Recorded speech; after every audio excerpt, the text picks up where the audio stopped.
ನಮಸ್ತೆ, welcome back to my channel. ಇವತ್ತು ತುಂಬ ಜನ ಕೇಳ್ತಾ ಇದ್ರು ಮನೆಯಲ್ಲೇ ಬಿಸಿಬೇಳೆ ಬಾತ್ ಪೌಡರ್ನ ರೆಡಿ ಮಾಡಿ ಬಿಸಿಬೇಳೆ ಬಾತ್ ಮಾಡೋ ರೆಸಿಪಿನ ಶೇರ್ ಮಾಡಿ ಅಂದ್ಬಿಟ್ಟು ಇವತ್ತು ನಾನು ಹೋಮ್ ಮೇಡ್ ಮನೆಯಲ್ಲೇ ಹೇಗೆ ನಾವು ಬಿಸಿಬೇಳೆ ಬಾತ್ ಪೌಡರ್ನ ರೆಡಿ ಮಾಡಿಕೊಂಡು ಬಿಸಿಬೇಳೆ ಬಾತ್ನ ಮಾಡೋದು, ಅದು ಹೋಟೆಲಲ್ಲಿ ಏನು ತಿಂದಿರ್ತೀರಾ ಅದನ್ನು ಮೀರ್ಸೋ ರೀತಿ ರುಚಿ ಇರುತ್ತೆ.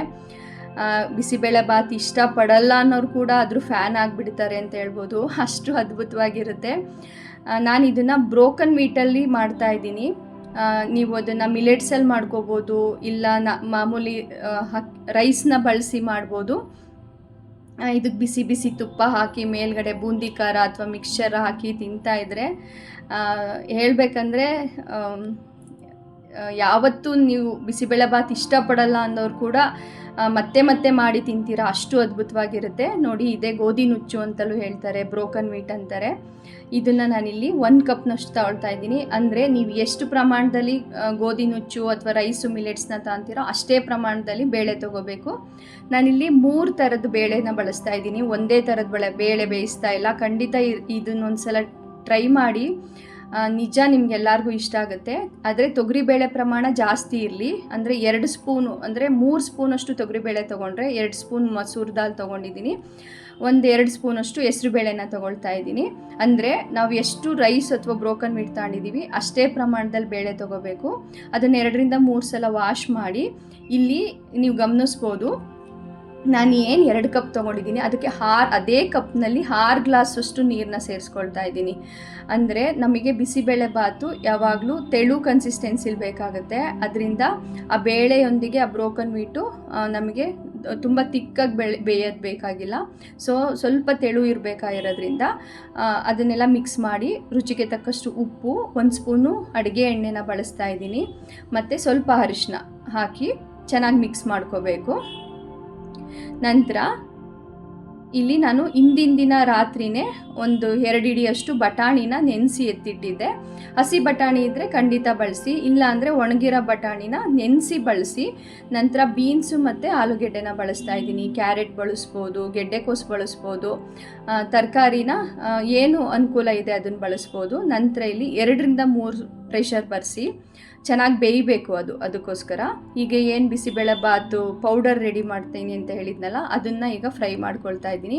ಒಂದು ಪ್ಯಾನ್ಗೆ 1 ಸ್ಪೂನು ಅಡುಗೆ ಎಣ್ಣೆ, 1/4 ಸ್ಪೂನಷ್ಟು ಮೆಂತ್ಯ, ಸ್ಪೈಸಸ್ ಹಾಕ್ಕೊಂಡಿದ್ದೀನಿ, ಚಕ್ಕೆ, ಲವಂಗ, ಮರಾಠಿ ಮೊಗ್ಗು, ಸ್ವಲ್ಪ, ತುಂಬ ಜಾಸ್ತಿ ಬೇಡ, 1 ಸ್ಪೂನು ಜೀರಿಗೆ, 1 ಸ್ಪೂನ್ ಮೆಣಸನ್ನ ಬಳಸ್ತಾ ಇದ್ದೀನಿ.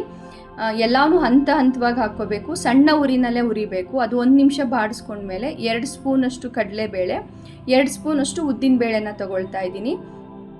ಇದನ್ನು ಅಷ್ಟೇ 1-2 ನಿಮಿಷ ಸಣ್ಣ ಉರಿನಲ್ಲಿ ಒಂದು ಲೈಟಾಗಿ ಅದರಿಂದ ಒಂದು ಅರೋಮಾ ಬರೋಕ್ಕೆ ಸ್ಟಾರ್ಟ್ ಆದಾಗ ನಾನಿಲ್ಲಿ 5-6 ಬ್ಯಾಡಗಿ ಮೆಣಸಿನ್ಕಾಯಿನ ಬಣ್ಣಕ್ಕೋಸ್ಕರ ಬಳಸ್ತಾ ಇದ್ದೀನಿ. ಖಾರದ ಮೆಣಸಿನ್ಕಾಯಿ ನಿಮಗೆ ಇಲ್ಲೇ ಬಳಸ್ಬೇಕನ್ಸಿದ್ರೆ 10-12 ಗುಂಟೂರು ಮೆಣಸಿನ್ಕಾಯಿನ ಬಳಸಿ. ನಾನು ಖಾರಕ್ಕೋಸ್ಕರ ಖಾರದ ಪುಡಿನೇ ಬಳಸ್ತಾ ಇದ್ದೀನಿ. ಇಲ್ಲಿ ಒಂದು ಬಣ್ಣ ರುಚಿಗೋಸ್ಕರ ಮಾತ್ರ ಬ್ಯಾಡಗಿ ಮೆಣಸಿನ್ಕಾಯಿ ತೊಗೊಳ್ತಾ ಇದ್ದೀನಿ. ನಾವೇನಿಷ್ಟು ಪ್ರಮಾಣಕ್ಕೆ 5 ಸ್ಪೂನಷ್ಟು ನಾನು ಧನಿಯಾ ಬೀಜನ ತೊಗೊಳ್ತಾ ಇದ್ದೀನಿ. ಯಾವಾಗಲೂ ಅಷ್ಟೇ, ನೀವು ನೋಡ್ತಿರ್ಬೋದು ಇದು ಟೇಬಲ್ ಸ್ಪೂನು ದೊಡ್ಡದಿದೆ. ನೀವು ಏನು ಸ್ಪೂನ್ ತೊಗೊಂಡಿದ್ದೀರಾ, ಯಾವ ಅಳತೆ ತೊಗೊಂಡಿದ್ದೀರಾ ಅದನ್ನು ನೋಡ್ಕೊಂಡು ತೊಗೊಳ್ಳಿ. ನಂತರ ಅದನ್ನು 1-2 ನಿಮಿಷ ಫ್ರೈ ಮಾಡ್ಕೊಳ್ಳಿ.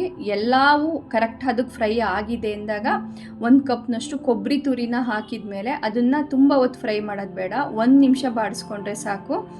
ನಂತರ ಅದನ್ನು ತಣ್ಣಗಾಗಕ್ಕೆ ಬಿಟ್ಬಿಡಬೇಕು. ಇಲ್ಲಿ 1 ನಿಂಬೆಹಣ್ಣಿನ ಗಾತ್ರದ ಹುಣಸೆ ಹಣ್ಣನ್ನ ನಾನು ಬಿಸಿ ನೀರಲ್ಲಿ ನೆನೆಸ್ಕೊಳ್ತಾ ಇದ್ದೀನಿ. ಅದನ್ನು ನಂತರ ಬಳಸೋಕ್ಕೆ ಸೈಡ್ಗೆ ಎತ್ತಿಟ್ಕೊಳ್ತಾ ಇದ್ದೀನಿ. ನಂತರ ಒಂದು ಪ್ಯಾನ್ಗೆ 1 ಸ್ಪೂನಷ್ಟು ತುಪ್ಪ, 1-2 ಟೇಬಲ್ ಸ್ಪೂನಷ್ಟು ಅಡುಗೆ ಎಣ್ಣೆನ ಹಾಕಿ ಕಡಲೆ ಬೀಜ ಮತ್ತು ಗೋಡಂಬಿನ ಫ್ರೈ ಮಾಡ್ಕೊಳ್ತಾ ಇದ್ದೀನಿ. ಇದನ್ನು ಈಗ ಎಂಡಿಗೆ ಬಳಸಬೇಕಾಗತ್ತೆ, ಅದಕ್ಕೋಸ್ಕರ ಅದನ್ನು ಒಂದು ಬೌಲ್ಗೆ ಎತ್ತಿಟ್ಕೊಳ್ತಾ ಇದ್ದೀನಿ. ನಂತರ ಒಗ್ಗರಣೆಗೆ ಒಣಮೆಣಸಿನ್ಕಾಯಿ, ಸಾಸಿವೆ, ಸ್ವಲ್ಪ ಹಿಂಗು, ಏಕೆಂದರೆ ಬೇಳೆ ಬಳಸಿರೋದ್ರಿಂದ ಹಿಂಗೆ ಬಳಸಬೇಕಾಗತ್ತೆ.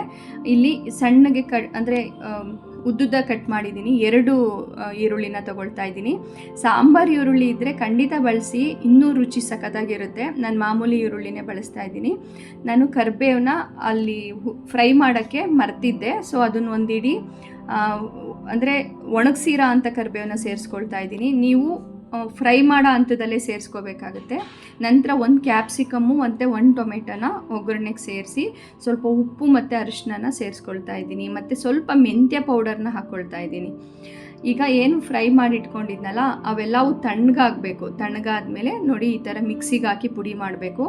ತುಂಬ ಫೈನ್ ಪೌಡ್ರು ಮಾಡಬಾರ್ದು, ಮತ್ತು ಹಂಗಂತ ತರಿನೂ ಮಾಡಬಾರ್ದು. ನೀವು ನೋಡ್ತಿರ್ಬೋದು ಈ ಹದಕ್ಕಿರಬೇಕು. ಇದನ್ನು ಒಂದು ಪ್ಲೇಟ್ಗೆ ಹಾಕಿ ಸ್ವಲ್ಪ ಬಿಸಿ ಇರುತ್ತೆ, ತಣ್ಣಗಾಗೋವರೆಗೂ ಬಿಟ್ಬಿಡಿ.